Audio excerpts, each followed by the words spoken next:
on it, but as we got to looking at some of the handouts, some very, very good information, but doesn't really lend itself to print outs. They were lots of pages, or a lot of them were web-based information, which I guess you'd expect with broadband as a topic.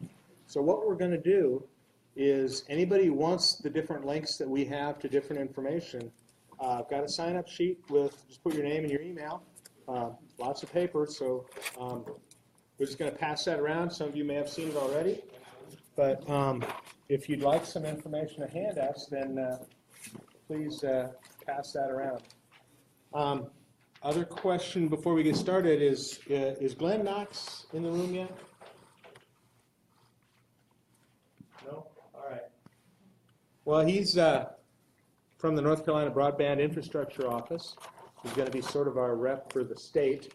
So if any of you know him by sight, and if he walks in the room, give me a hi sign or something. You want me to text him? I know Glenn. Oh, okay. Yeah, I'll just keep an eye on you. If you see him come in, Okay. catch my eye, and I'll get him seated up front. Welcome, first of all. My name's Charles Diede, and I work here at Macon County Public Library for the Fontana Regional System. And the reason the library is hosting this event is because 2017 is a year when things are happening. It's not just another year. Things are happening, and the library is interested in issues that are important to our community. We did a long-range plan, and we reached out to actually literally thousands of people and said, what are the things that concern you as a community? And one of the things that came up as a top 5 answer, broadband connectivity, believe it or not. So we're trying to move that forward as much as we can. We can't give broadband to people, but we can pull together information. That's what libraries are good at. So we thought we'd have this public forum. Thought we'd get some of the movers and shakers with broadband in a room together. And like I said, this is a good year, I think. I think it's a positive year. I think things are moving forward. And I just wanted to share some of that information about all the different fronts that are going on. So let me introduce you to some of the people we've invited here today. I'll start over on this side. Ms. Barry Shields, who's on the Macon County Board of Commissioners and is representing the Macon County Broadband Committee. Tommy Jenkins, who's also on that committee and is Economic Development for Macon County. I don't remember your name. So many of these people I've been corresponding with and never met them until 5 minutes ago. So Matt Sanger. Matt Sanger, who we wanted on especially here because he provides internet for this building. And so that's important to us. Bill Bruger and Anthony Carter from Morris Broadband, and of course, internet providers. Jeff Delfield, who is representing the Swain County Broadband Committee, but Jeff is also works for Fontana Regional. They got named to that committee. So Sarah Thompson, who is with the Southwestern Commission Region A, and Matt Rich Price from Jackson County Economic Development.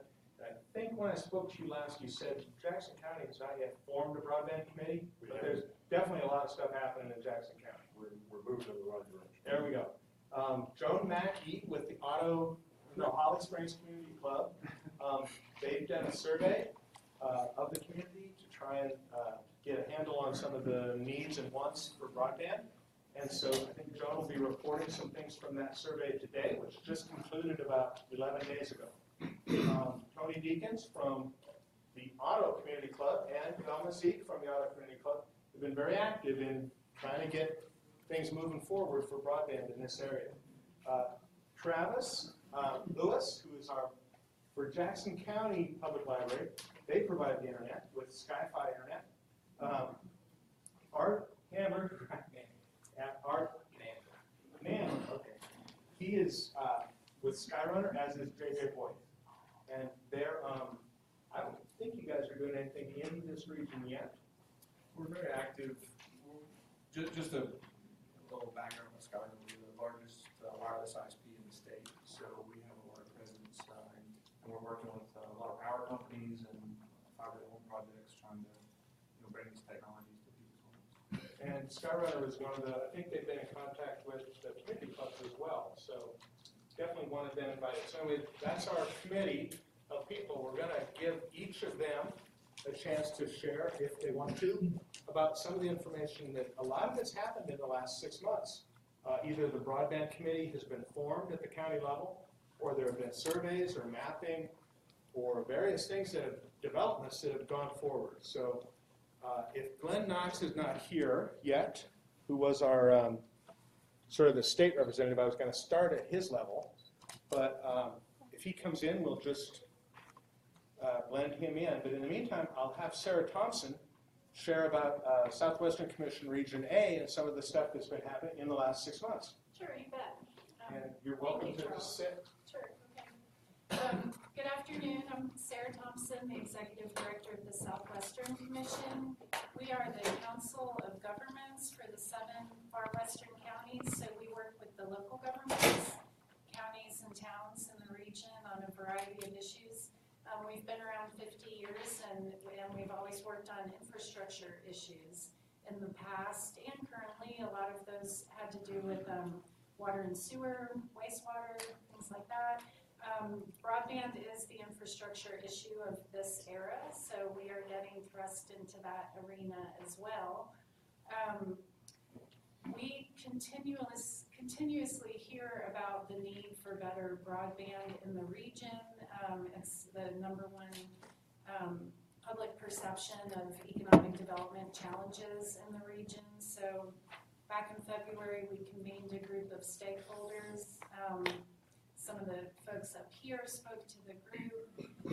After that day, we came out of it deciding for a regional strategy for each county to form a broadband committee. Some already had them. Macon County already had for a couple of years an active broadband committee.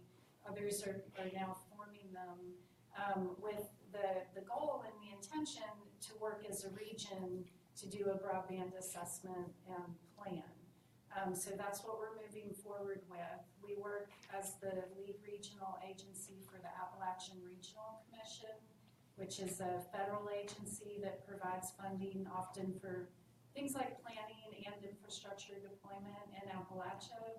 So they're funding the planning process for us with some local funds going into it. I'm going to read my notes a little bit to talk about the details because I am very quickly trying to become a broadband expert myself. This is not easy stuff, and this is why we will be hiring a consultant who is an expert to take the region through this process. The first phase is we'll be starting this fall. We have an RFP out to hire a consultant to do phase 1 now. It is to develop a plan to advance broadband infrastructure and investment in the region. Phase 1 will involve a lot of training to the local broadband committees and local officials on pertinent issues and to conduct community assessment and profiles. Some of the training that's involved will be to identify broadband-friendly policies that will lower the cost and streamline implementation for the providers that the local communities can do themselves. Some of those include examples of them as, for example, a dig once policy. If you're going to be putting in a sewer down your main road, you can go ahead and lay the conduit for fiber while you've got the road dug up, so when a provider comes in, they don't need to cover that expense. They will just pull their fiber through the conduit that the local community installed. Those are examples of policies that local communities can enact to try to get ahead of things in anticipation of a provider coming in. It'll also, phase 1 will consist of a survey of existing assets and resources that would be of value to private providers, and surveys regarding the level of service in your community. I know Macon County has done a ton of surveying already, so I just want to reiterate that this regional planning process will work with each county where they are. We're not going to make you redo anything you've already done, but we're going to take all 7 counties through the same process together, really for the sake of getting the most out of our limited resources.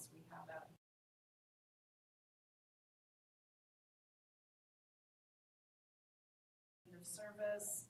And each committee will work with a committee or a community profiling tool, which is essentially a process that the local communities will go through to identify what their assets are, where their greatest needs are, policies they can put in place, et cetera, on a local level.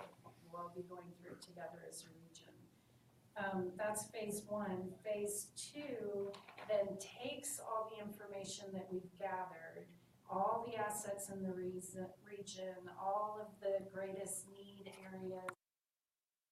areas for opportunity, and the consultant actually puts in a request for providers out to come in and look at the information we've gathered and start talking about public-private partnerships for broadband deployment. So that is in a nutshell what we're doing. Like I said, it's a little confusing for those of us that just want to get on our computer at home and have reliable service. We're modeling the regional process after a process that's been used in the Research Park Triangle area and also in the greater Asheville area from the consultants that I've spoken with. It's really the groundwork that we need to do as a region before we go out and ask providers to come provide service. There's a lot of work we can do first to incentivize them to come. Thank you, Sarah. Mm-hmm. We'll have some chance for questions at the end. So if you could just kind of hold till we work through some of the folks. I thought I'd move to the county level next. We can just start with Mr. Shields at the end from Macon County Broadband.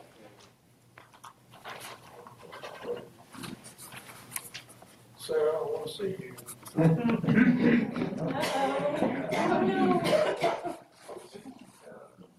My name is Gary Shields, County Director on my colleague here, Carl Gillespie, kind of a person in this field that we have to bounce a lot of stuff off. Also, he's a colleague. Over the last year, we've made some progress. We've been the best kept secret in town, and that's what we try to be. Tony Beacon was with us last in May in our meeting there. Very informative person. Sarah's been with us. Tim Will's been with us. So we've been lucky to be able to punch into some people very knowledgeable. Now, when this first started off, I was on the planning board via getting elected to the county commissioner role. Then after, what happened was the county wanted the planning board to take over this broadband initiative. Well, Jack Morgan, who's a person of the county, and I talked with him today to make sure I could say this. We got down the road, we felt like, this is too big for the planning board. We need to take this back to the county commissioners, which I was one of them. Carl came a few months later and say, look, we don't have the time to do this. The planning board doesn't. So if you're going to lock in on the planning board and have them to do this, you be sure they've got the time and expertise to do this. So what we did, the county took it back over. Now Derek Rowland, who's our county manager, he and Tommy Jenkins here is our EDC person. Both are on the team. Derek has been kind of the front runner on this, putting it together. But anyway, we went and the first thing we did, what we wanted to do, I was so dumb about this stuff. It's just hard to grasp what was going on. So through some of these fellows here, we invite them each month to come to our commissioners meeting. Say something broadbandish. So we can find out what's going on here. Get something in his head. And so they would come to the meeting, the provider, Tim came. And so each month, my objective is to educate the county commissioners on the language. It's a whole different language. Now, to Carl, it's not a different language. To Tim, it's not a different language. It's Greek to me, what you were talking about. And so through a process of time, the county commissioners understood what we were trying to do.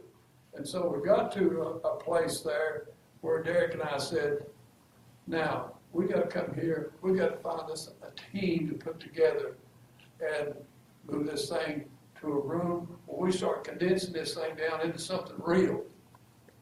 Kind of like making bread, you know. After a while, you just got to get to making bread. And so we've been able to find a group of people within the county, whether it be economic development or emergency management, those type of people. And we sat down and we said, now, we got to continue this education part because you had our IT person at the county level, he can talk this broadband. And so we started bringing people in from the community, from Sarah, to a lot of people to come and talk to us. Feed us some more of this stuff. I'm learning a few languages. I know what a meg, I know what up and down. And so one day I was coming back from Raleigh, Charlotte, stopped by the carpet place.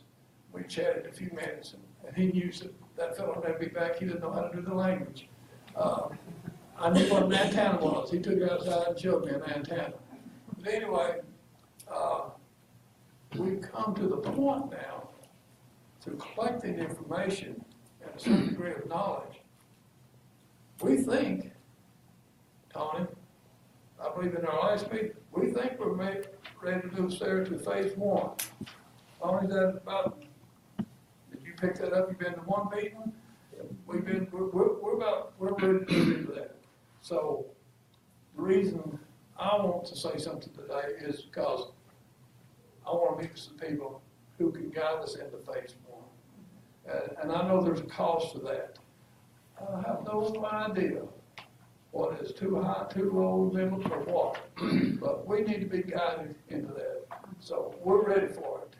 And so we'll Tommy or somebody be in touch with you, try to get a handle on what we are dealing with, what kind of cost or anything.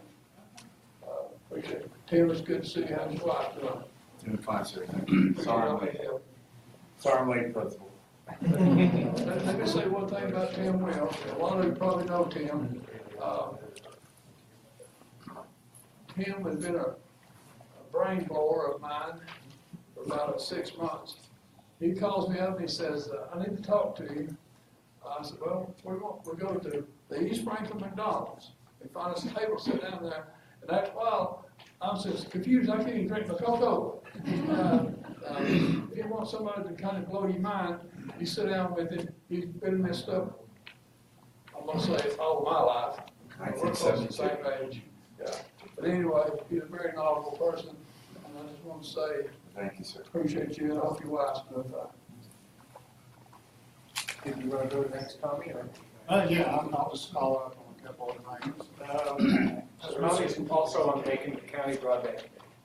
As Mr. Shields said, we've been probably really going at this serious from about the first of the year.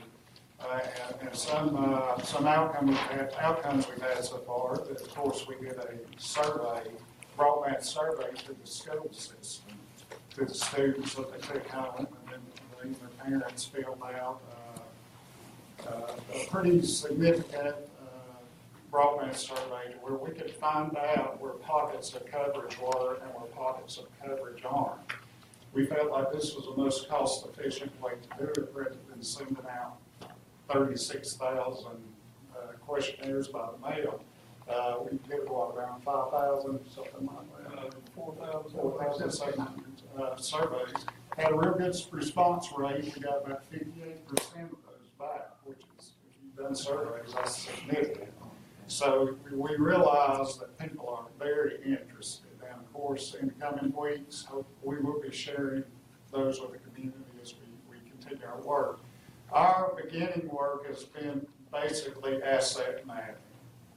What we have, what we don't have. And I'll tell you what, some of these providers are very secretive about what they have. Of course, that's business. But our hope is that we can find that middle ground where we can help move along, whether it be infrastructure construction, incentivizing, working with private providers to partner into spreading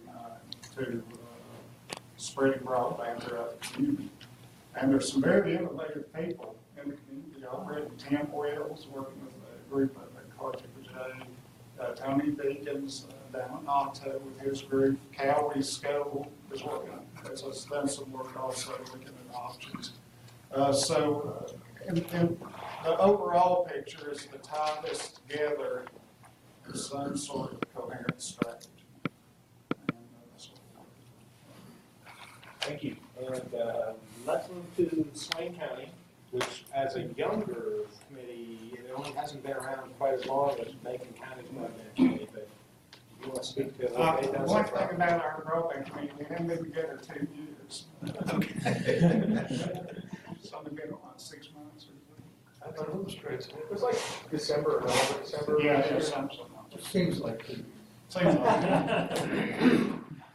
Well, the Swain County Committee has been around for just a few months. There are nine members on the committee that are all appointed through the Swain County Commissioners. Our first meeting was March 3rd. Well, it's nice to hear that we're actually on the right track. We're discussing the things that you all have accomplished with the mapping and the survey. But again, we've only met a few times. The first meeting was really just an introductory type of a meeting, and the second meeting was, if there's this phrase of forming, storming, norm. The second meeting was a lot of storming, actually. We were just trying to figure out what we were here to do. And it wasn't until we actually nominated and got ourselves a chair. So the superintendent of schools, Sam Patillo, is now our chair. And he took over the third meeting, and suddenly we were on track a little bit. So, and it also coincided with hearing information about what was happening with Southwestern Commission. So we'd all read the email that went out sometime in I guess, April at that time, and we were ready to discuss that and talk about needs assessments. We were already talking about needs assessments. One of our members is actually in the field tech for Frontier. Just off the top of his head, he knows exactly where Frontier is in Swain County, and probably a lot about Jackson and Macon as well. So we already have a Frontier map, and we're planning to fill in that map with other providers as we can. I wrote down some things, but actually Sarah covered it. We're basically just taking the format that was presented to us through phase one, the scope of work through phase one, and we're kind of looking forward to working through that process. One thing, our next meeting is coming up in June, and we have Keith Conover from the state. Yeah, he'll be coming to our meeting, and I guess this will be just the first of many, as you stated, experts in the field speaking to us. So looking forward to that. What date was your meeting? June 20th.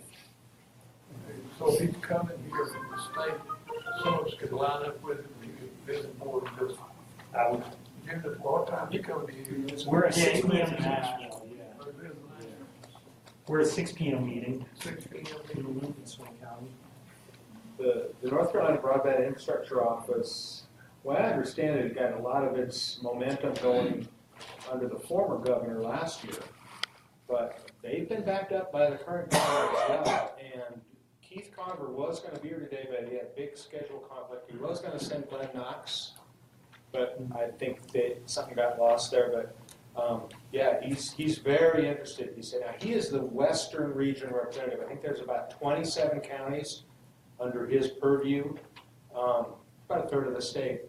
There's 3 reps for each region. So he is ours with North Carolina, with the efforts going forward under the governor and the legislature. Thought we'd go to Jackson County. Rich Price is, I guess you're the voice to some extent until the broadband committee is formed, if ever.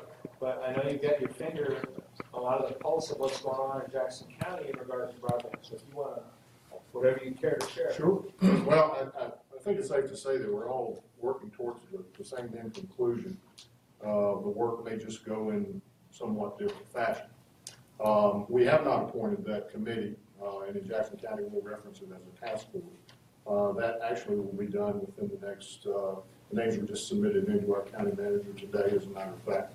Those names were approved by our Business and Industry Advisory Committee, which is my advisory board in Jackson County. When I stepped into this role some 3.5 years ago, shortly thereafter, I was sort of thrust into broadband and trying to understand, our shortcomings in Jackson County and what the needs were.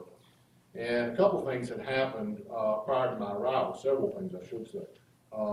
One, Travis Lewis, who's a very successful businessman and entrepreneur from Jackson County, had begun his internet startup called SkyFi.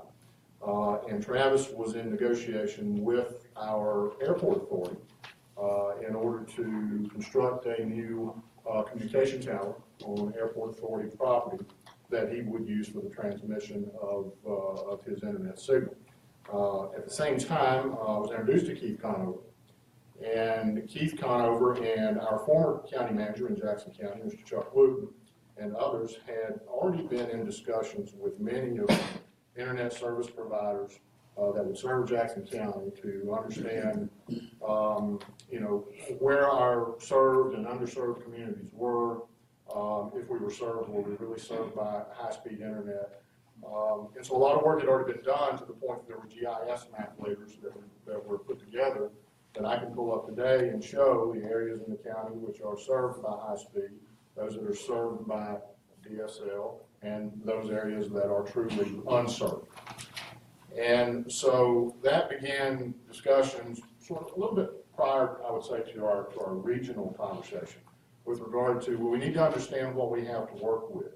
And so building relationships with people like Matt Sanger and Balsam West, and we had subsequent meetings with folks from Morse Broadband and Frontier and other service providers to understand what their limitations were in terms of, well, why can't you just come into Jackson County and do this for us? And we talk about this all the time, and every county in the West has the same issue, but when you stand in the center of Jackson County, if it's in Silver or Cullowhee, wherever, and you just sort of look around, it becomes very, very apparent as to why we're probably going to struggle to get in-ground fiber optic broadband to every resident, all 40,000 plus residents of Jackson County. So we started doing some of this work on our own. Tommy mentioned asset mapping, understanding, where we have fiber in the ground, we have fiber above ground, we have existing tower sites all over the county, and we began to really shift about not necessarily focus on one particular magic bullet that was going to solve our problem.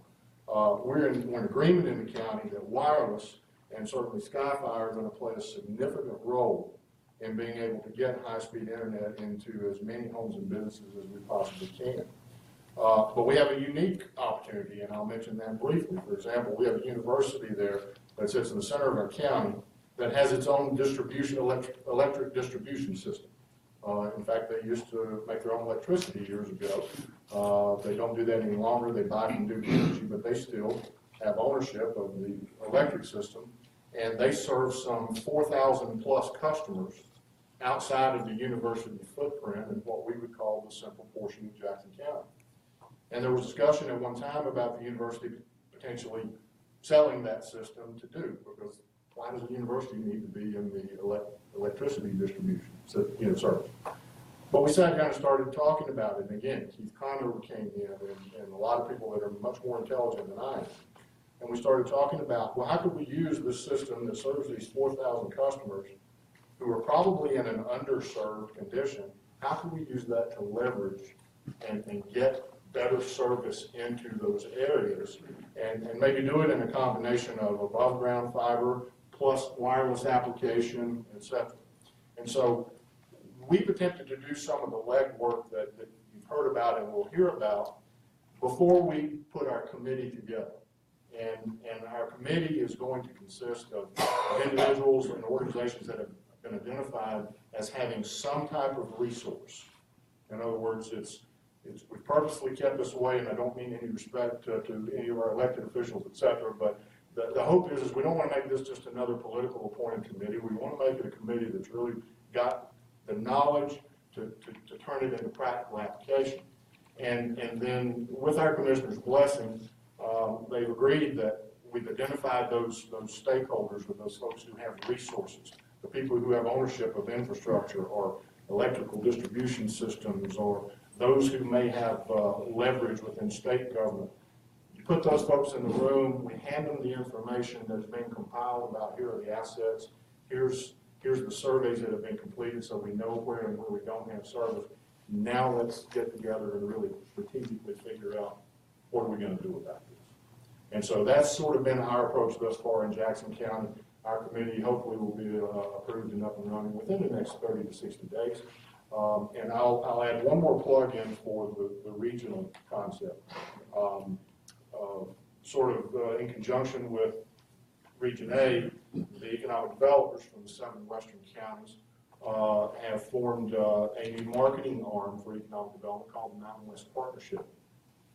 That organization is certainly in agreement that a regional approach to the proliferation of true high-speed broadband is certainly warranted because it provides us a greater opportunity to go out and seek funding, and funding of significant measures. The needs in each county are going to be very, very different. We certainly understand that. But in order to really go after significant dollars, of which it's going to take for all of us to really make a dent in this issue, at least from the economic development perspective, I believe we can say that this regional approach, in addition to our own strategies with each individual county, is what we believe is our best foot forward. Well, thank you.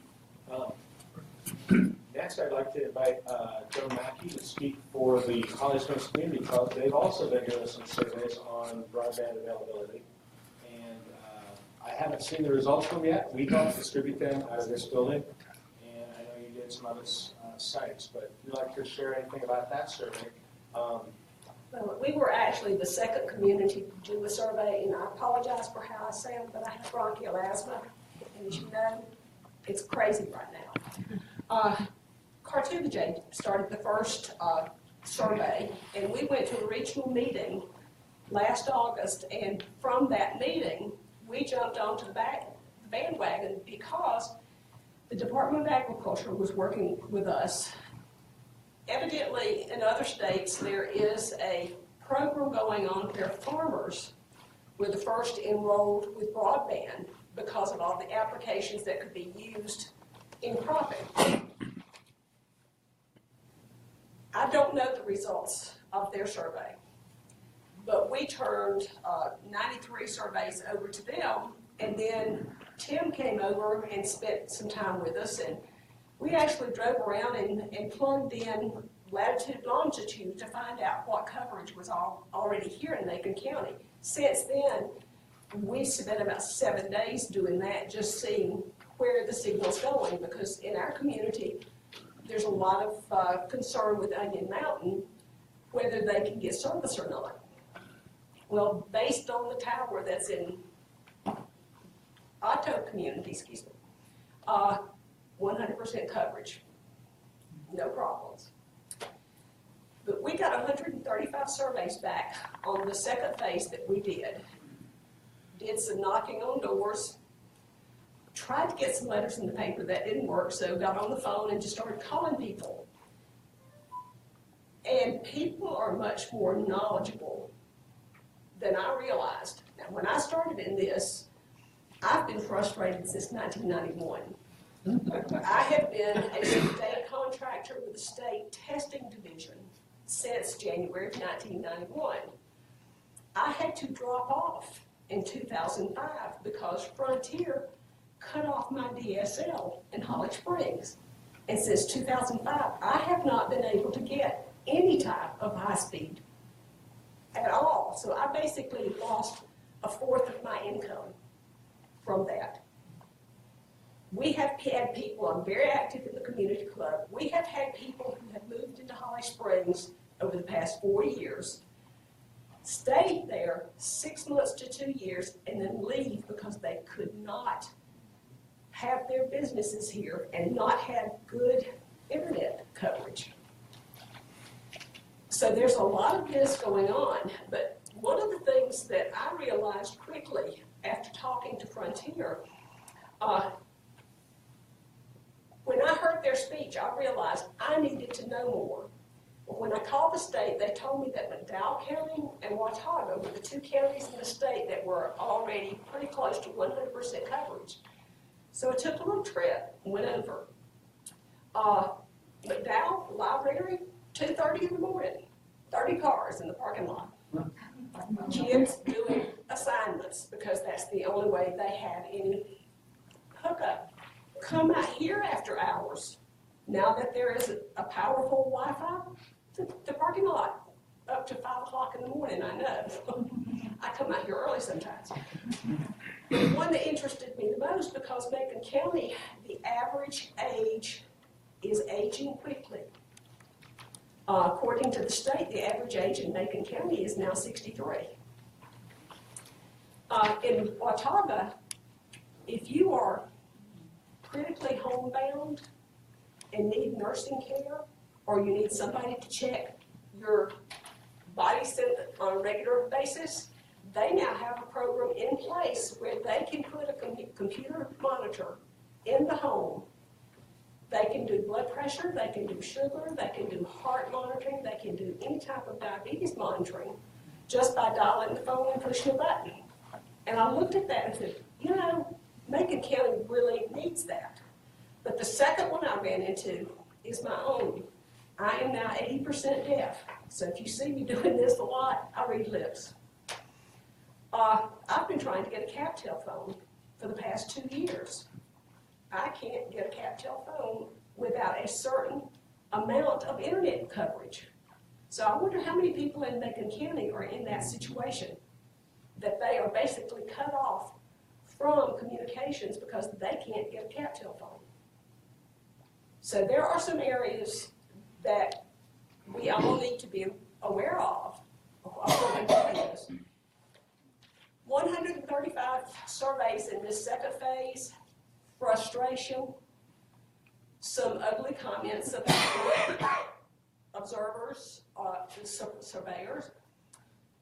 But I will tell you, today at 11:30, and I will tell you who my service provider is, my download speed was 0. My upload speed was 1 megabyte. That's typical. I can go on the internet and I'll be cut off 5 times in the next 3 minutes. I cannot do anything except read emails and send emails. I'm not alone. But we need a whole lot more people here talking about this.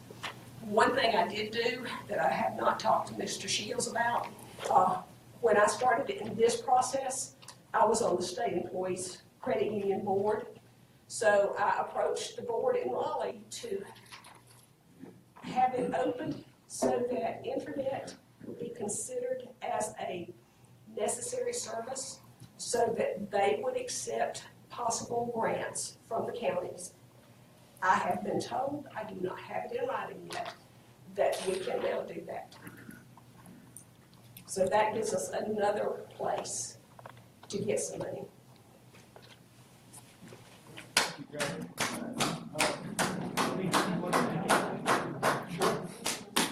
Tony Deacons, with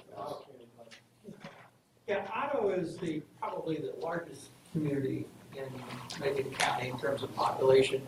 We started looking at this late last year, kicked off a committee January this year, and we've got some people. We did some samples, some surveys, mostly anecdotal surveys, not paper surveys, but we leveraged the school survey. We're also working with the state in terms of a new survey that Wesley just put out that's finally going to put some facts around the map that they've been handing around that says that Macon County has 58 to 80% of its people access of high-speed broadband, which is... That's not a county map. No, that's a state map.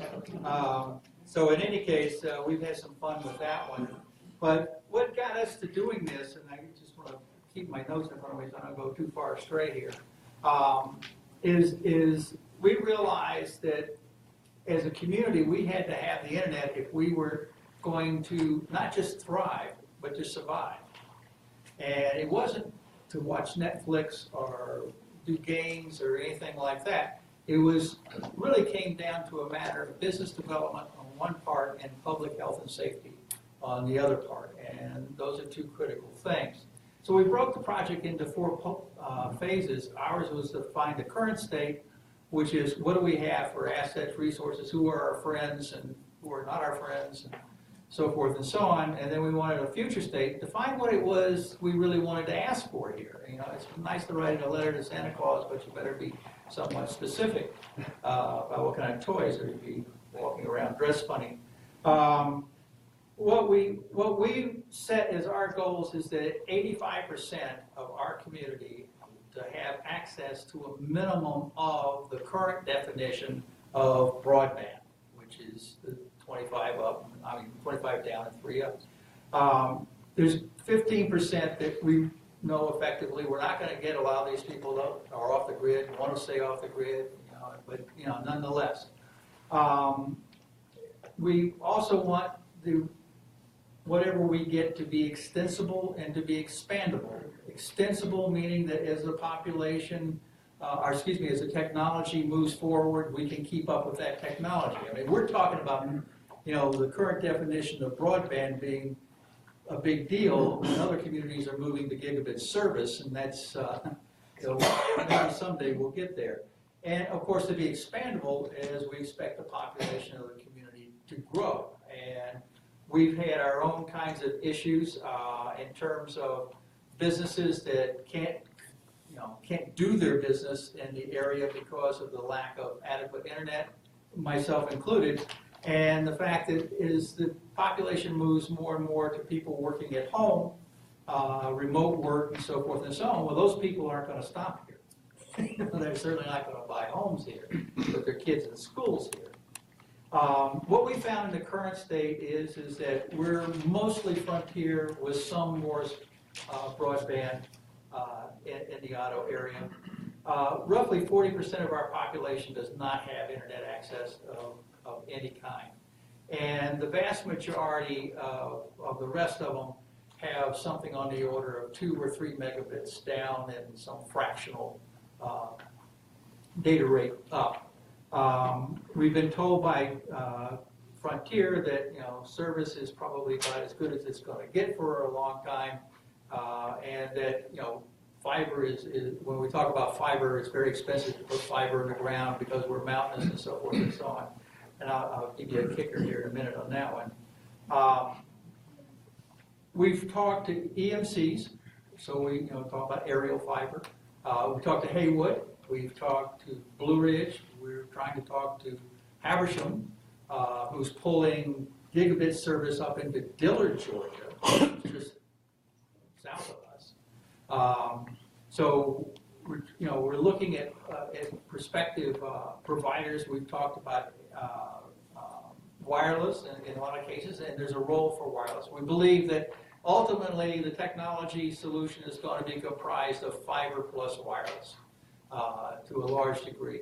But what really shocked us was when we found out, talking about hiding in plain sight, we have fiber in the right-of-ways of just about all of the state-designated roads in Ottawa. Been there since the 90s, most of it. Some of it got put in the early 2000s. Most of it's 183-strand fiber, which is to say it's pretty good. Frontier doesn't want to talk about it, and they own it. They inherited it when they got everything from Verizon and all that was rolled over. So we already have a fiber. So the excuse of fiber is too expensive to put in the ground sort of got washed away. With that, the combination of everybody in Raven County's got it as well, and they got the same kind of terrain that we do. So we believe that there's some feasibility. The other thing that we found out is that there is a lot of money out there to work with to do this, but it can't go from the people who have the money directly to the providers themselves. So a provider can't go and apply for the grants to do auto. Some intermediate agency has got to do that. So one of our actions coming out of our future plans, the fourth phase, is to identify and work with potential intermediaries, people who can bridge between the funders and the providers and get something going in hopefully less than geologic time. I'm 70. I'd like to see this happen where I can still use it and read the screen. And when I run my speedtest.com. But there's a number of providers. They're not all the traditional kinds of providers. EMCs are, Blue Ridge serves 4,000 people in Murphy, North Carolina. Blue Ridge is out of Georgia. Haywood, like I said, is very conversational about it, but they've got some constraints put on them by the peculiar legislation in North Carolina. We have been working with the state, with Keith and Wesley both for quite some time. Keith's sort of been a over-the-shoulder consultant for us as we've been going through all of this. So where we are right now is we've completed 3 out of 4 of our phases, and we're down to the point now of saying, where is that entity that is going to bridge funding to provider, and how are we going to solicit the best providers vis-a-vis RFP, whatever other mechanism is in place, and to form the management, provide the oversight to ensure that we in Otto can get the kind of internet service that we require. It's not an ask anymore, it's an insist. They would like to see it done. We don't want to be a unique one-off. I think that would be impossible for ultimately the county or the region or anybody to manage. And certainly we'll work with anybody. We're really easy to get along with, but it's something that we do want to drive, and we are going to be very persistent, very vocal, and very active about it in going forward. That's all. Thank you very much. Like I said, I think this is a hopeful time.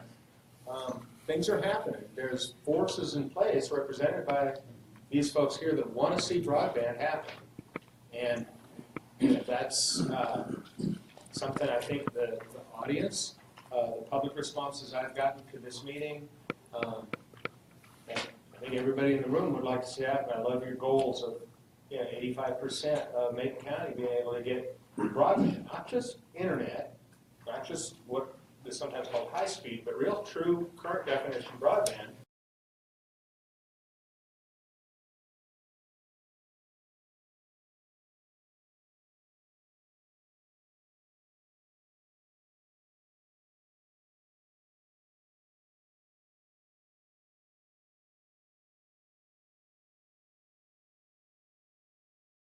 Broadband to some North Carolina communities that didn't have very good, and now they're looking at pretty good percentages. So if you want to talk at all about maybe how some of that work.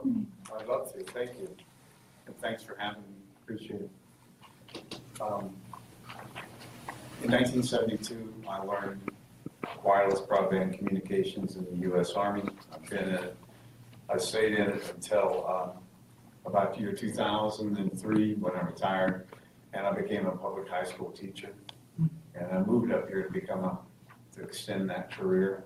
And when I got into the county I live in now, Rutherford County, as I was applying for jobs, I realized none of the high schools had broadband. They were using DSL circuits for the entire school. And anyway, so you can either do something about something you think is wrong and unjust, because any teacher will tell you, principal of Shields will tell you, you can tell the kids that don't have broadband in school in a classroom. You can tell them. Right. And so I went out and raised, I tried to get the providers to help, even though we had fiber throughout the county. they called it dark fiber. They said we couldn't use it for whatever their reasons were, the providers. And so we went out and raised $1.5 million from Golden Leaf Foundation and ran fiber to every school and every EMT under the idea that we would then broadcast Wi-Fi from the schools and from EMTs. And then no customers. I made the classic mistake: if you build it, they will come. So for whatever reason, so we ended up showing people, educating people, the benefits of broadband. If you don't have it, you don't know what you're missing. It's like getting religion. So anyway, the way we put the hook in is we showed the farmers and the ex-farmers how to sell their products directly to high-end chefs in Charlotte, North Carolina, 70 miles away. They had no prior contact with it. I had to teach people to read, to be able to teach them to use the internet because it's text-based. But we trained 140 farmers on computers, how to use them, and we started up a business that then shipped truckloads of produce down to Charlotte, and by the time we were done, the farmers were being paid for the crop before it was picked, because the chefs learned that the farmers would put their inventory for the week up on Sunday night, and if they didn't order on Sunday night, it was all gone. So, but we weren't getting the usage that we wanted.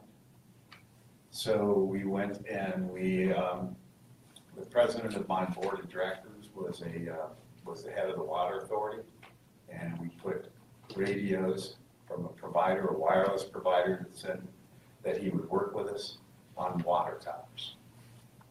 And I can remember arguing with a federal agency for which I got the original radios, the money, over the idea that you could do that. And obviously you can, because now they're promoting that very same concept. So through one thing or another, I met some of the good folks here in Macon County, and the way I look at the world now, after having done that and worked with it, is that I don't look from the provider's infrastructure out, how I can expand that infrastructure for the providers. I identify the communities that need it, and then figure out a way wirelessly to connect back to the infrastructure. And that's tried and true, and it's the way I learned it. And if you don't think that it works or it's not secure enough, I'm going to scare you right now, because I learned it in 1972 working in the Pershing missile nuclear missile system. And that's exactly what we did. They tell us where in the Black Forest and the Swain Mountains we had to go, but they didn't tell us how to connect back. So I ended up putting a lot of radios in pine trees. But so I'm here to help. I found 2 other people, or actually they recruited me after I left Foothills Connect. And we're here to do rural economic development. And just put it in perspective, when I started, and I can't take credit for any of this, when I started, Rutherford County was 99th out of 100 counties in economic development. Had the highest rate of unemployment. And I'm here to tell you that in April or March, when they reevaluated, we were tier 2, no worse than 67th. And that's just in 6 years. That's what broadband will do to your economy. It will, 1, you have more kids right now taking classes online than you have in what the teachers call meat in the seat. All right, right now, 1 out of 6 people is getting married over the internet, meeting their match over the internet. And the number of small businesses, and I include farms. In fact, we changed the terminology. We don't call them farms. We call them small businesses called farms. All right, that there's a booming small business economy, not only in Rutherford, but it's spread to Polk. Some of it is spread to McDowell County, but not much. And all I got to say, except thanks for having me here over here at Development Partners. It's very helpful. Thank you, sir. Invited Mr. Don Davis, who couldn't come, but Mr. Mandler and Mr. JJ Boyd from Skyrunner Internet. We heard some success stories about some of the stuff they've been able to do with, I believe, point-to-point wireless. If you'd like to, anything you want to say about your company's plans or abilities or success stories for a rural community? So I'm Art Mandler, and along with JJ Boyd and Don Davis, who's not here, we're the owners of Skyrunner Internet. We are a primarily wireless, terrestrial wireless internet service provider. I'll talk a little bit more about what that is specifically, so I want to make sure that everybody understands it. We've been in business since 1999. We're centered in Asheville. We have a presence in about 9 counties in western North Carolina. We have been focusing recently on not just wireless internet, but on a combination of fiber optic cable and wireless internet, which we believe is in fact the direction of the future for a lot of rural North America. And certainly Macon County is a great target for that. We are the people that put the radios on the water towers that Tim Hill was talking about. Good to see you. Good to see you too, Tim. And we have a pretty large presence in Rutherford County, Polk County as well, where we are providing high-quality internet to communities that are certainly considered rural by any standard. Talk a little bit about the technology. Terrestrial radio is point-to-point radios. They are usually in a variety of unlicensed frequencies. So that means that the channels that they're broadcasting on are not specifically controlled channel per channel by the FCC, by the Federal Communications Commission. Rather, they're open for use by businesses like us or the public. These radios that we use to provide internet service have improved in quality dramatically over the last 10, 15 years. When Don started putting radios up in 1999, the best they could do at that time was about 1.5 megabits per second, which at that time was fast internet. But now we have radios that'll do 10 gigabits of throughput, and we have radios right now in play that are doing 1.5 gigabits per second. That's 1,500 megabits per second, and the cost of that pair of radios is about $3,000. So that's an incredibly inexpensive way to get fiber-type speeds from one point to another. The other thing about these radios is that they've proven now over several decades to be quite durable, quite reliable. They are an excellent last mile solution. And when I talk about last mile, as people have pointed out here, there's a tremendous amount of fiber optic cable just running around the region. It belongs to electric cooperatives. It belongs to counties. It belongs to the state. Some of it belongs to providers. It belongs to telephone companies. There's a lot of fiber. So getting the backbone, getting that primary bandwidth to the region is generally not the problem. The problem is what we call the last mile. It's getting that internet service from wherever that high-speed connection is, that fiber optic cable, to your house or to your business. And radios are a great tool for making that last mile push, because a pair of radios, extremely inexpensive radios, really, can bring speeds easily of 20, 25, 50, 100, and even 300 or more megabits per second to a home or a business within a radius of as much as 15 or more miles. So, it's a tremendous tool. It has its limitations, like everything does. Most of the frequencies we use are bound by a line of sight. So you have to be able to see the broadcast of that radio transmitter from your house or your business in order to get great service. However, a lot of that can also be overcome by having relay, where a radio reaches a high point in the community, and from there, additional broadcasts can reach out to other homes or businesses in the community.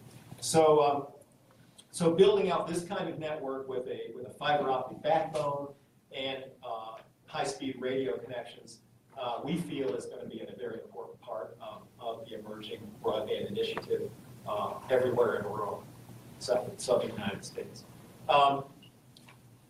Also, I think it's useful to mention for the geeks in the crowd that there is also a lot of new developments in fiber optic technology that allows a single fiber or just a few fibers to be parsed out, if you will, to be exploited to serve a variety, to go in different directions and to provide service to a number of different networks. And that technology now has dropped in price dramatically, so that the potential of those 183 fibers that are laying in the ground has exponentially increased in recent years.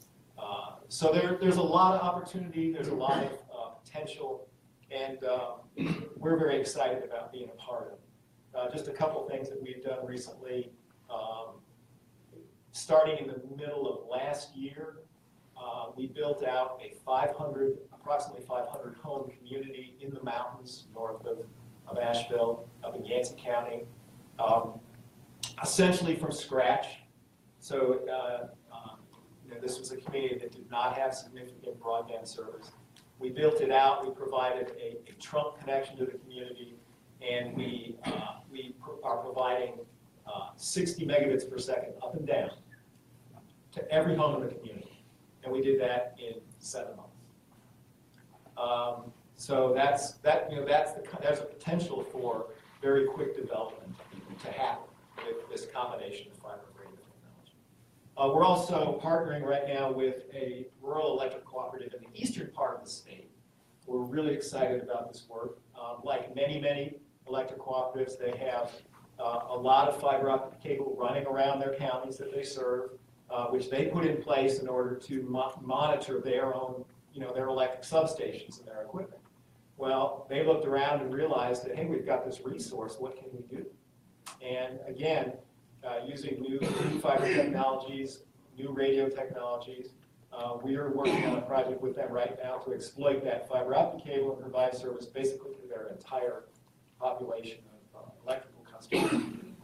And that again will be what is now classified as broadband service, better than 25 megabits per second throughout their region.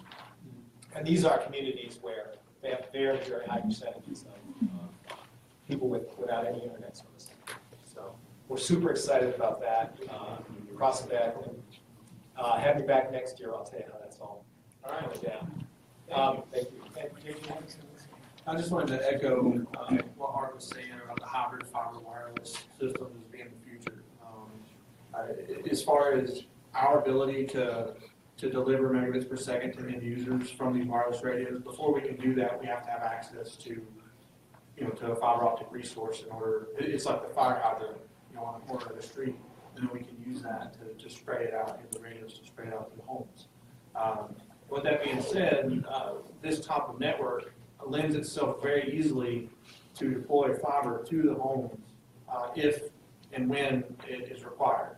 So if it's cost prohibitive or you don't have the line of sight path that you need, with this type of deployment we're doing in the Far East, you simply drop the fiber line to the home off of a utility pole that already has the fiber resource and the wireless access points on it. So it simplifies everyone's job. And a lot of what's needed to move these types of projects forward, from my perspective, and this perspective of being a wireless provider, is the cooperation of pole attachments. That's a big one. If folks like us can readily get access to the utility poles that exist in your region and leverage the fiber that's already there using these new technologies, that greatly alleviates a lot of the problems, because now we might use someone's front deck as a relay point where the utility pole outside has electricity on it, and we can pay the power company, build a relationship with them, or in the case like what we're doing in the Far East, we're working with them, very, very closely, and they drop the power, we put the equipment on and service the homes. So I'd say that that's a big hurdle, is identifying who the fiber belongs to, and then any, economic or business decisions as to why we cannot access it for economical rates. That's probably one of the biggest hurdles for folks like Travis and us to overcome to move into these communities. Who owns the fiber, and why is it dark? Why can we not access it? Let's leverage some of these newest technologies and turn this stuff on. And with that being said, I think unanimously everyone agrees that wireless off the edge of fiber it sounds like is the future of this. It's the solution. It's very cost effective to deploy to everyone's home and businesses without breaking the bank. Thank you. Ms. Lewis, you are actually the internet service provider for we have 6 libraries in the region, 3 in Macon County, 2 in Jackson, 1 in Swain. You're actually the service provider for the Jackson County Public Library. Yes. And I know that you've gotten into wireless P2P internet over the last 5 years? 3 years. 3 years. If you want to talk all about your experience. It all started, I feel your pain. How I got into business was we were using a wireless hotspot. No provider would service me where my house was located. And I had a daughter in school, and I got my internet bill for that month. Downloaded programs during school over the wireless Verizon hotspot, $649 for the month. Got a phone call from Verizon the next month and asked me if somebody had stolen my hotspot, because that bill had already reached $400 and some. So there had to be a better solution. Got to thinking about it, and lo and behold, I had a relative that was in this wireless business. And Art and JJ helped my relative to get started. So they was instrumental in that. So I owe my start to Skyrunner out of Asheville. But what we do, I'm an infant company. I'm concentrating in Jackson County and Swain County. We just started in a business in Swain County. I'm working with Tim on some projects between Cashers and Silva, trying to get a community up there, some internet. But it's the cost of the fiber backbone is it's expensive in our area. It seems like when you get past Hickory this way or from Atlanta this way, the fiber costs are expensive. So I pay $19 a meg download. So $19 a meg. So what I'm banking on is when I'm selling that megs out there, if I provide you 4 or 5 megs, I'm banking on selling that 1 meg several times to cover that cost. So it's sort of like a shared system. Hopefully you're not using that same meg. So we got to get the fiber costs down. It was expensive for the fiber companies to put their backbone in here in our region because of rock, and we're so far away from infrastructure. But with that said, technologies has come a long ways. Not too many years ago, fiber for our area was what, Matt, $50-some a meg? And it was almost impossible to do the service that I'm doing now. It's still expensive. The backbone is a lot of the expense of my company. And we want to get those costs down. And as Art said, wireless is a tremendous asset for the terrain that we go through, doing the point-to-point. But we are limited. Terrain can be our advantage is having a tower up on high on the mountain, reaching somebody. But 5 miles out, there's another mountain blocking the signal from going on further. I mean, some of our equipment will shoot a signal 30, 40, 50 miles. But there's always a mountain standing in the way, and you're going to find those connections are going to be 8 to 12 miles, here just from location. But we've got the capability of providing some of the 20 megs down. Equipment's getting, even in the last couple of years, it's improved tremendously. And the cost has actually come down a little bit to make it more affordable to go to home. Thank you. Matt, you are our internet service provider here, and I can say we're like a force multiplier.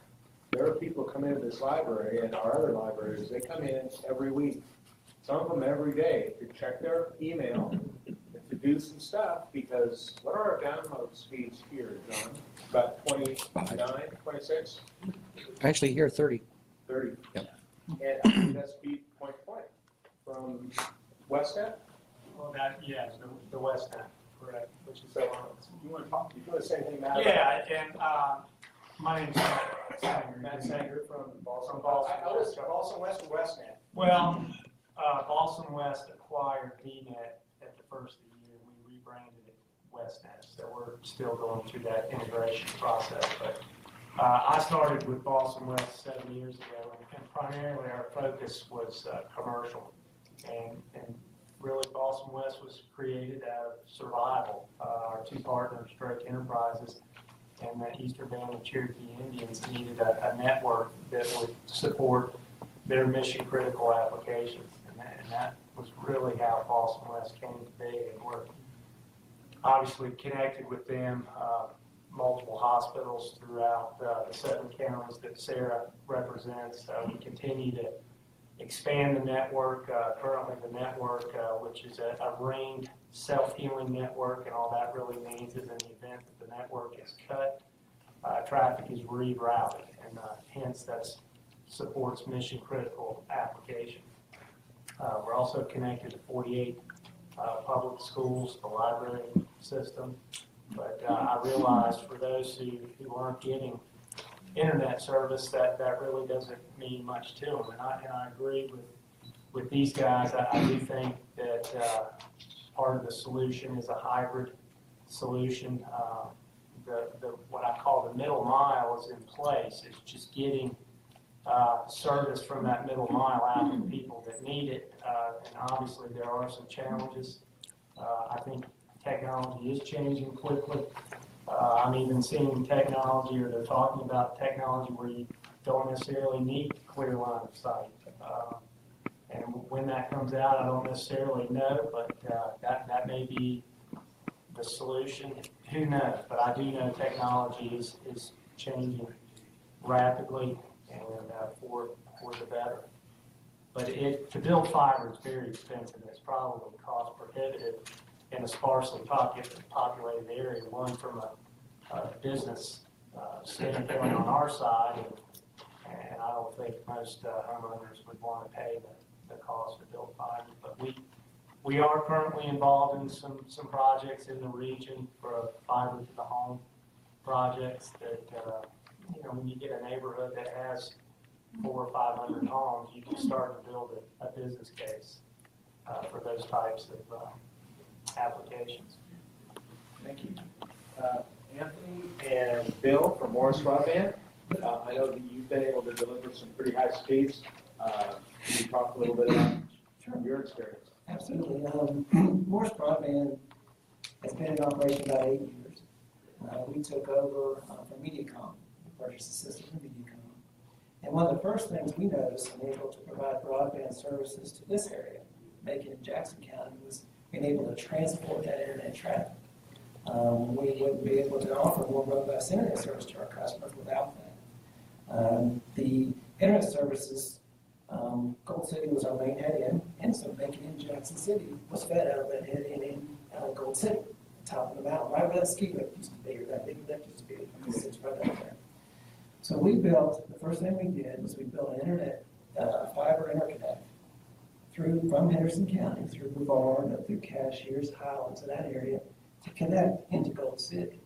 We also worked with partners to connect another redundant loop through Asheville, through Waynesville, up to Gold City. So then we had a fully redundant loop present for transport for the internet traffic. In Harrison County, where everything connected, we were able to find providers to provide multiple redundant internet services. So basically, we had routes to Charlotte, route to Atlanta, so if something got cut in Charlotte, we could route to Atlanta. Same with our ring, like self-healing ring, like Matt was saying, one side got cut, we had the other way to route. That opened up the door to allow us to launch a technology called DOCSIS 3.0. And what DOCSIS 3.0 let us do is take the coaxial plant, put some hardware in at Gold City, and use our capacity in a better way for internet traffic. It used to be that we would have multiple areas coming into a transmitter to the internet, say 2 or 3 subdivisions, and then you'd have one path to the internet. You'd all share that one path. With DOCSIS 3.0, we were allowed to take that and expand it. So we put in 4 channels, 4 pins. So instantly we did a 300% increase to the areas and bandwidth capacity for transport to the internet. In the meantime, while we was doing that, Bill's team was working on enhancing the cable lines throughout the county. A lot of old cable, a lot of cracked cable, chewed cable, that type of thing.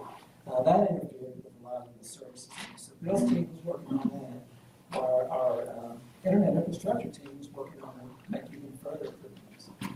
We would go into an area, and a subdivision had 100 people, and they had those 4 channels they were on, and we realized those 4 channels were full.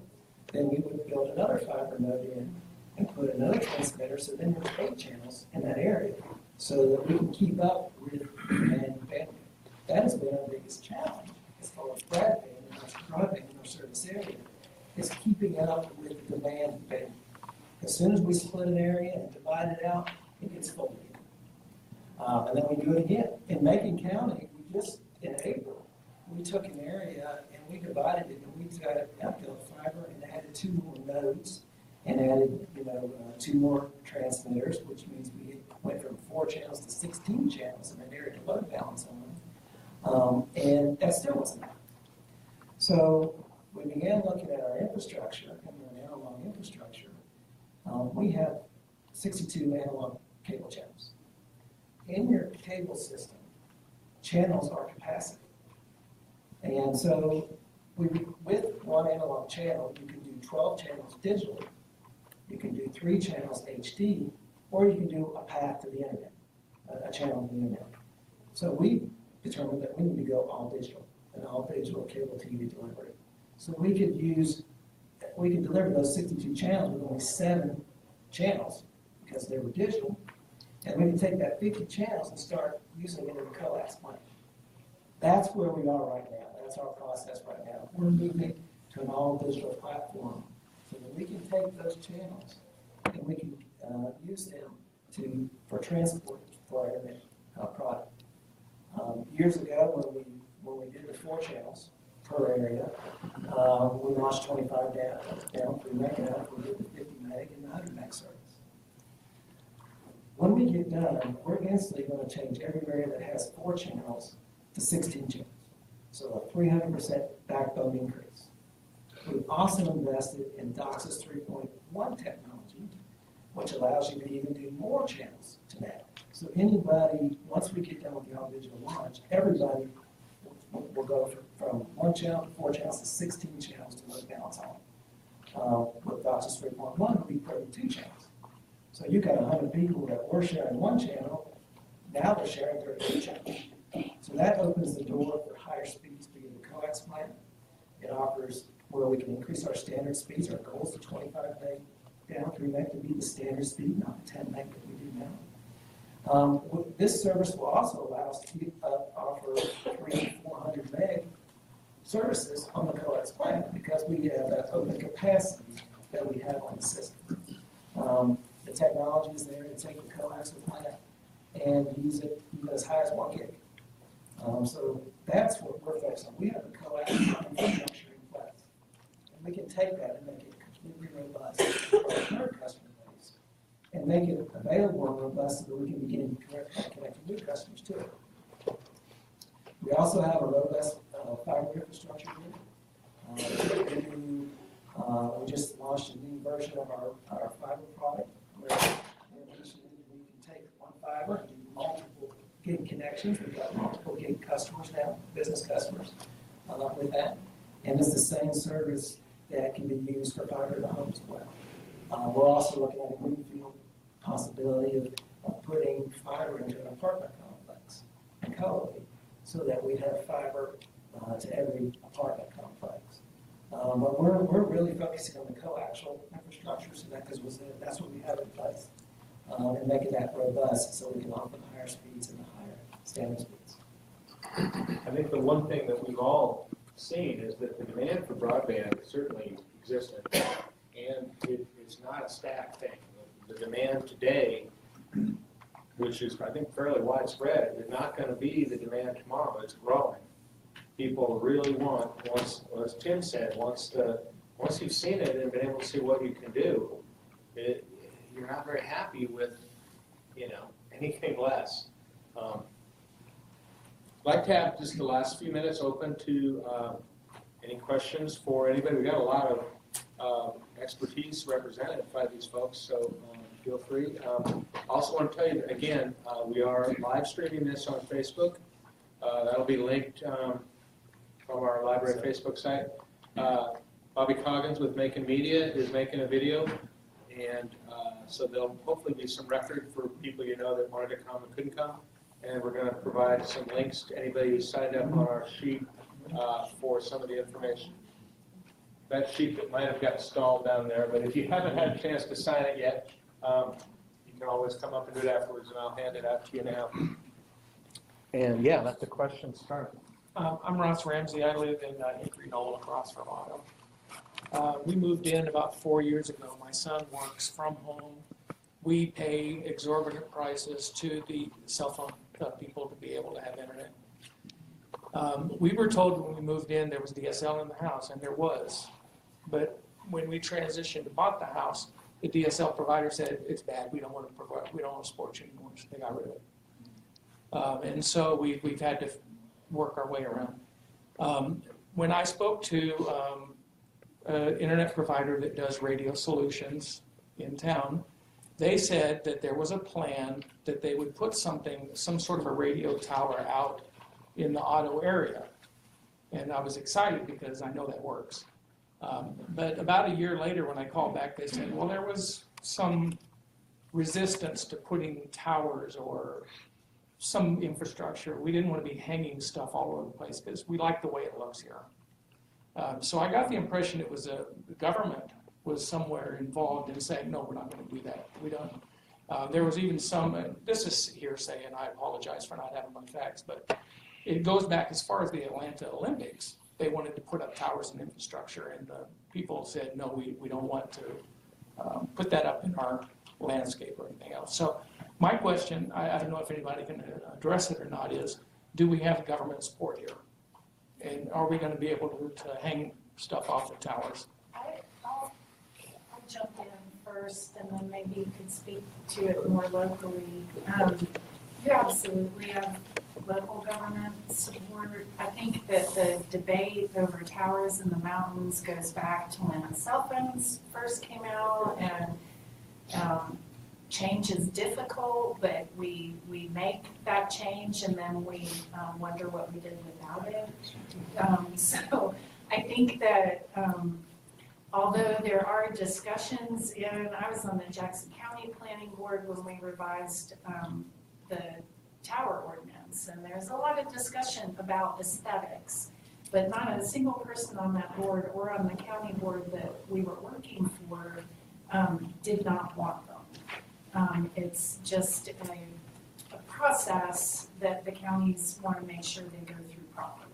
So I can't speak for specific local government officials, but I know my board, which is regional in nature, has fully supported us addressing this as a great regional issue, and we're not going to let the way some towers look stop us from getting service in the region. I can speak locally, we're definitely in support of it.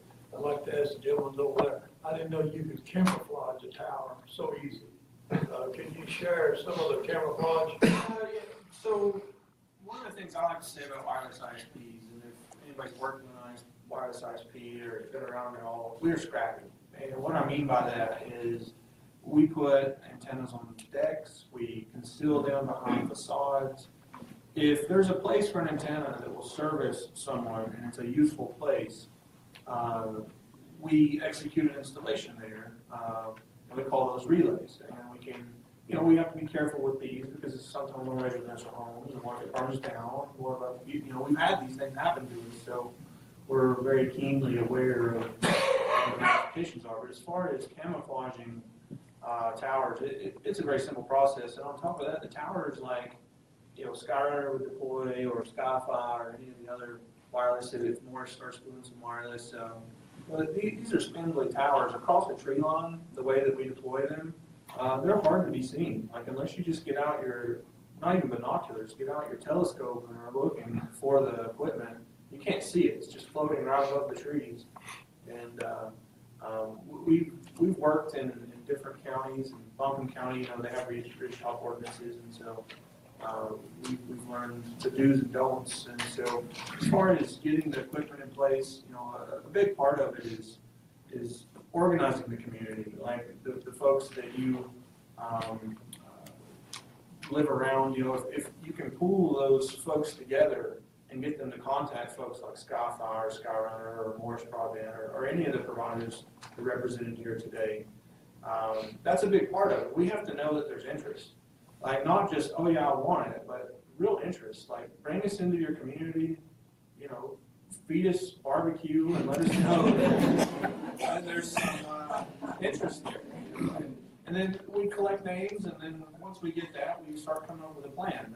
The one that Art was talking about, that 500-home community, there were some really overactive folks in that community that made it happen. They drug us in there and great barbecue. and really let us know that there was interest. And I think that any provider here will let you know that that's a big part of it. We have to pull us in there and show us where it's needed, and we'll work with you guys and make it happen.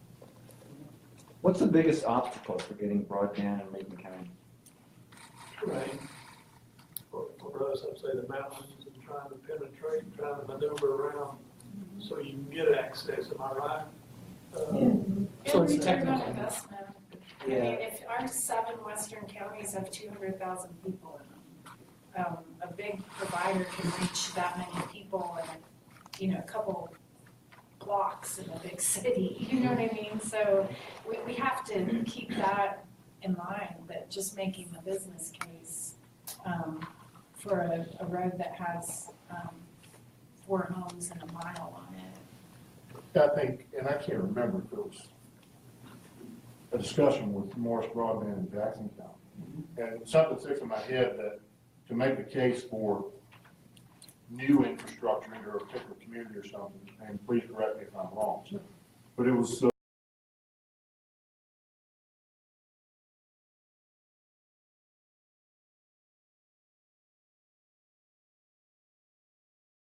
and we're willing to, anytime we look at a plan, we're willing to invest so much into it to make our own work. And we look at, and I'll share that with you.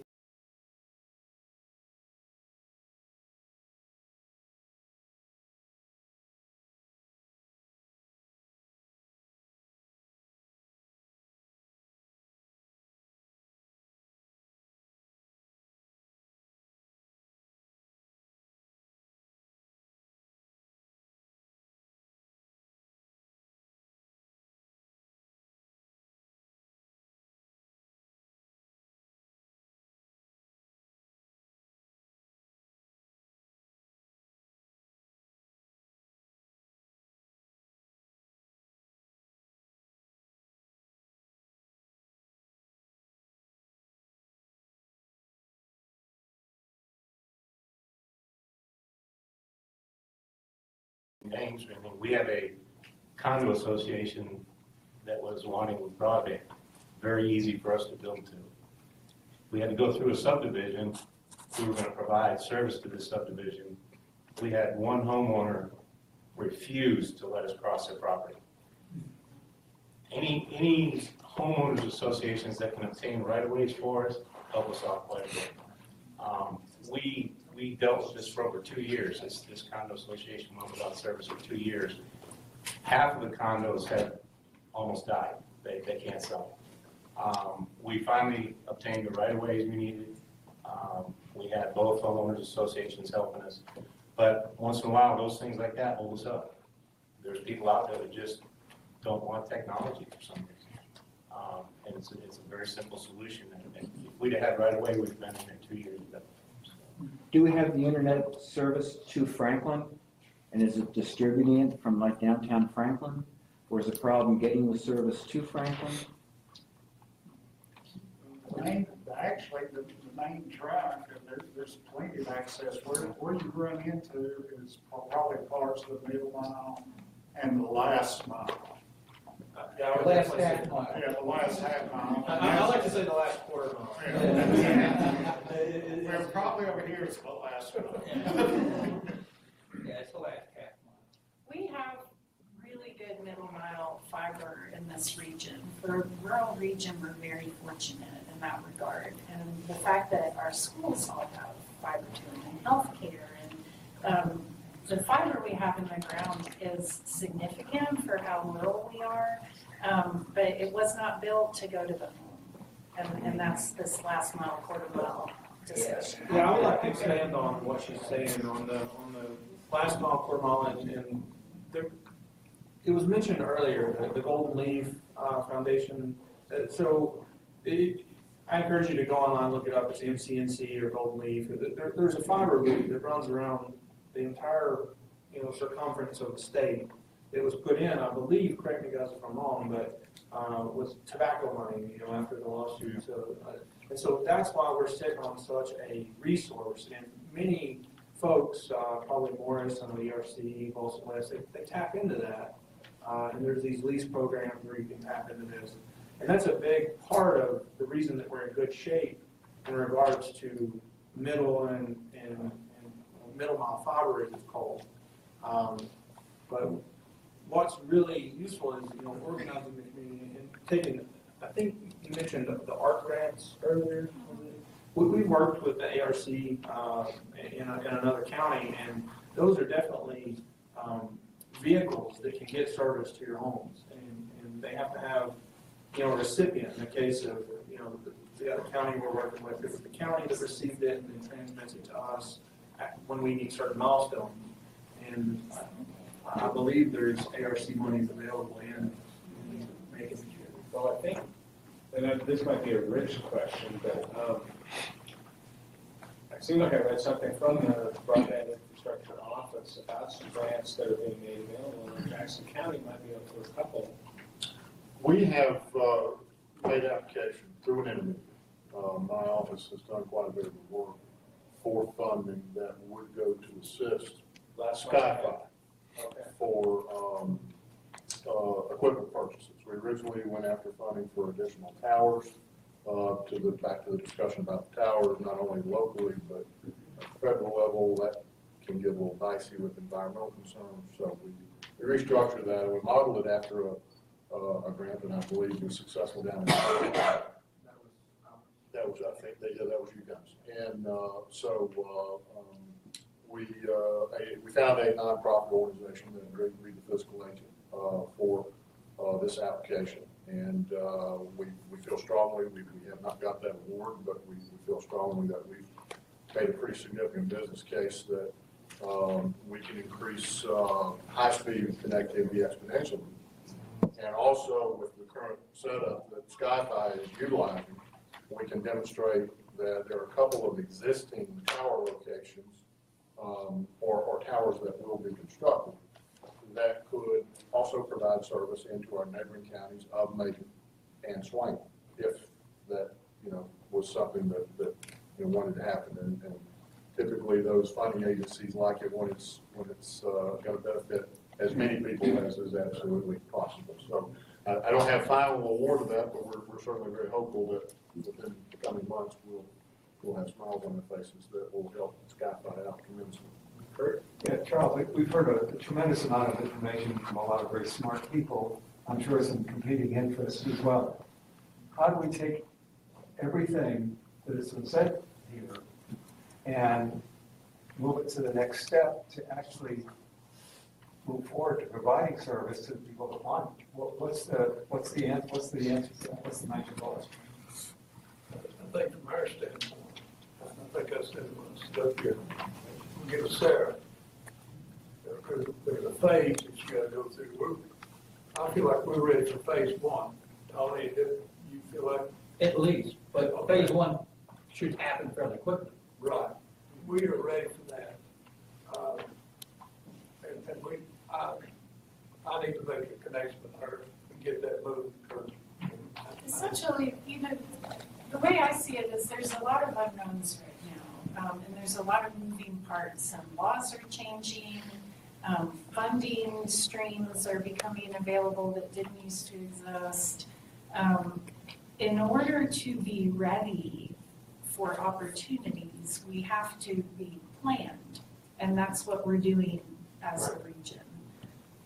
Also, one thing I think it's important that we, as a county, have some cohesiveness to access. Because we don't, the goal is to not have the haves and the have-nots. The goal is to connect as many people as possible. And that 85% threshold. Matt, the timeline is phase 1 will be September through December of this year, and phase 2 will pick right up early spring of next year. That will be the creation of Region A's broadband plan. Implementation of broadband is going to be community by community specific, but if a big, federal grant opportunity comes available that some of these providers can partner with local government on public-private partnership, we'll then be able to say to that funding agency, we're ready, we've gone through the steps, here's what we have. So we're just trying to lay some groundwork in anticipation of.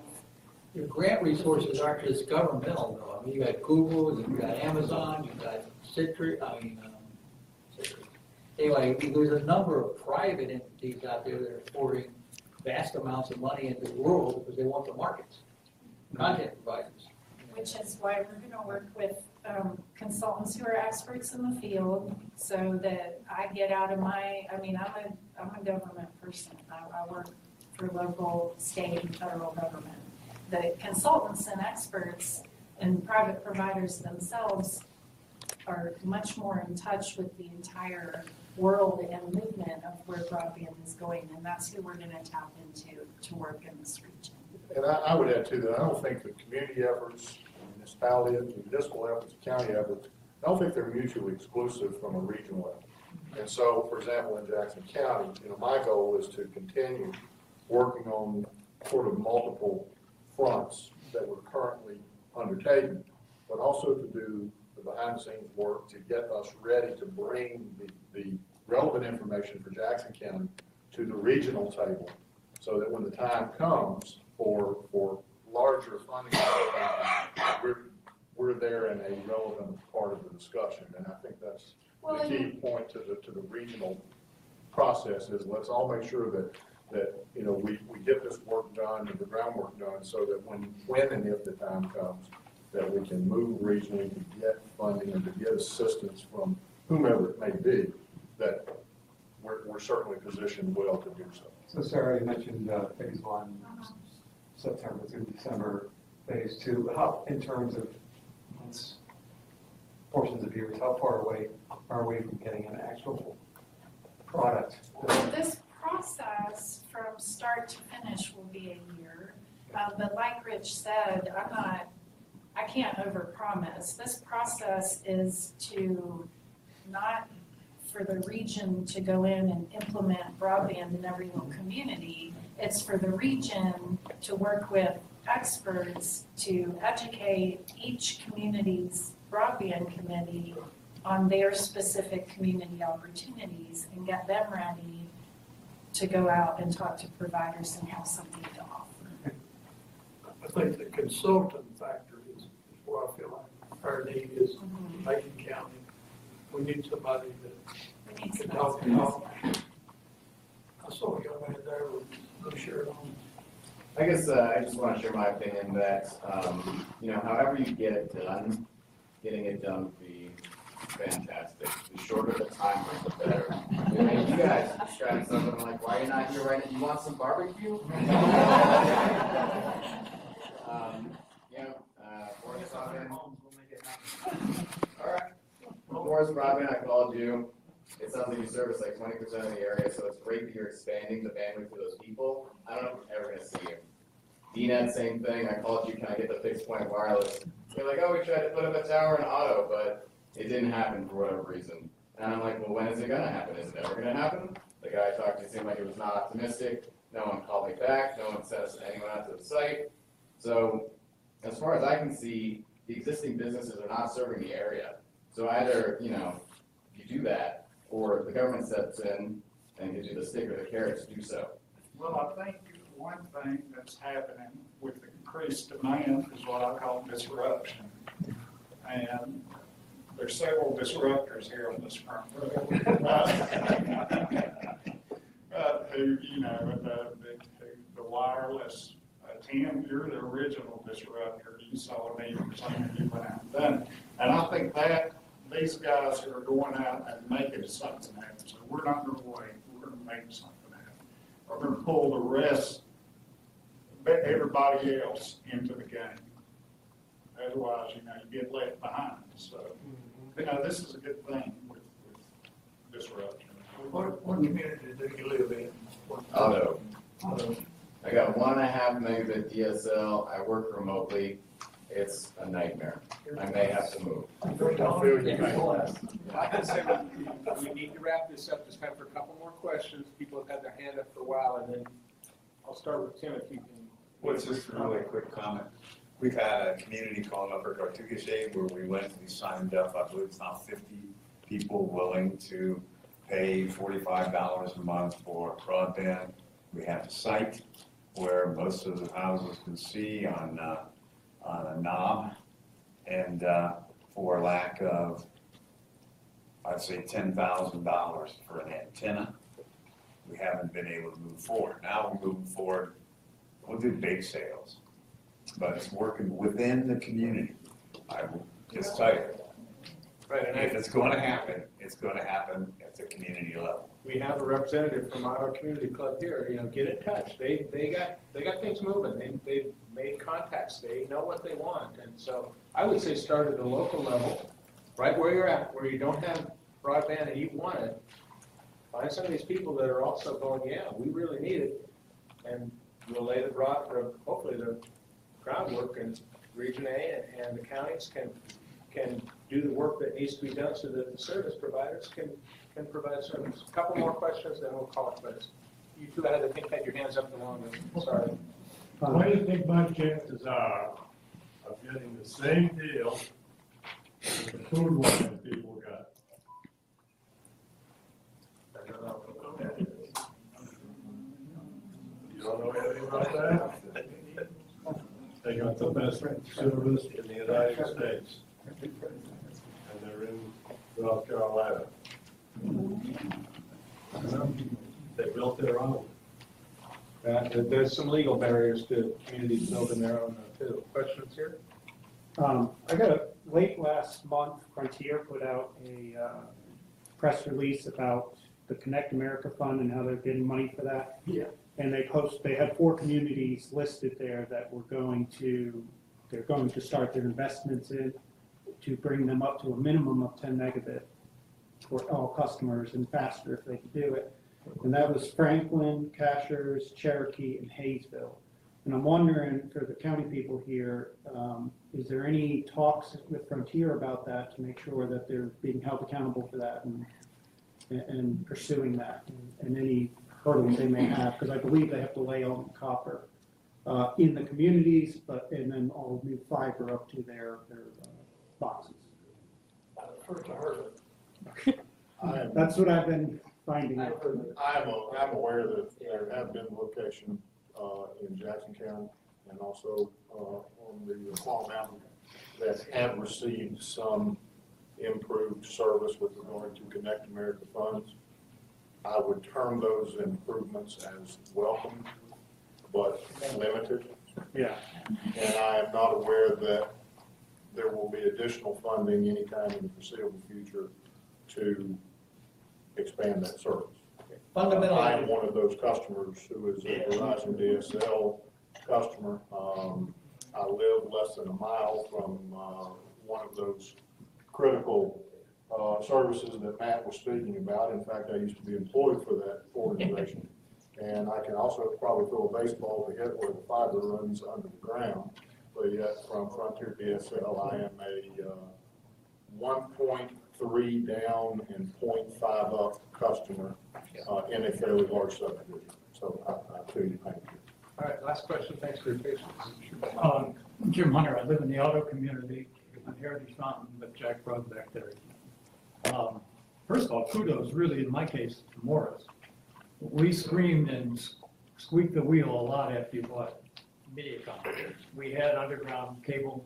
You came in and you were some of the underground with overhead. So I've got questions actually for both of you, clarification. Do I understand now that with the older and newer old cable, if you get fiber close enough, you can send it up the old lines? Is that what you said before? Yeah, what we're doing is we can, with the infrastructure upgrade, we can take your existing coaxial plant and offer the higher speeds, 25 to 50 to 100. And once we go all digital, then we'll be able to dedicate more bandwidth that we can do even 200 to 300 breakdown. Without replacing anything. There may be some sections that need replaced. We'll go in and we'll check it. When we start going on digital, that digital signal has to be very fine-tuned compared to analog. And that'll tell us. And a lot of times we'll identify additional cable lines that we're not replacing. We'll replace them. We'll replace them and make it right.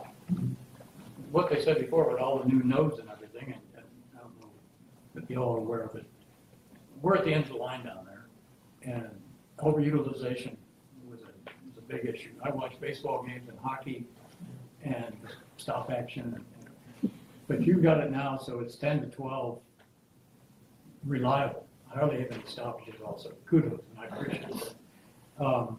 Tony. Yes. Coweta Lab, hydrological lab. Mm-hmm. Who services them? Well, they're tied to the Balsam on one end, and they've got fiber going up the Coweta, up the road, front end, and they get some type of service off of the DSL link into there, but not much. But mostly they have a private connection. So there's no way of tapping into any of what they have there. Well, there isn't. I mean, if you go online and if you just Google fiber maps, Macon County, you will see a litany of maps, images come up that will show you where all the fiber is. And you'll see the fiber running behind Coweta going to Atlanta. You'll see the 441 leg that comes down. What you won't see are the 50, 60, 70 miles of fiber that is buried in all of the roads coming off of 441 in the auto community, because that's dark fiber.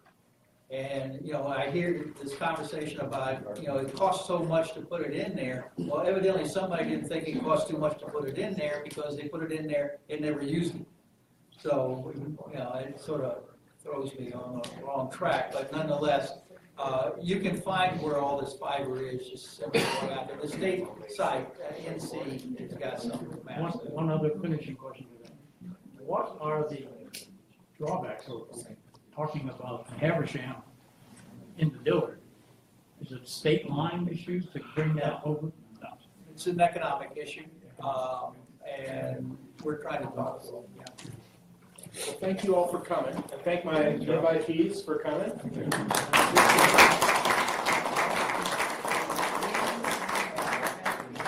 We do plan on doing this again in about 6 months after phase 1 with the region. So that'll probably be in Jackson County that we do regional service. So thank you all for coming. Yeah, this is Thanks.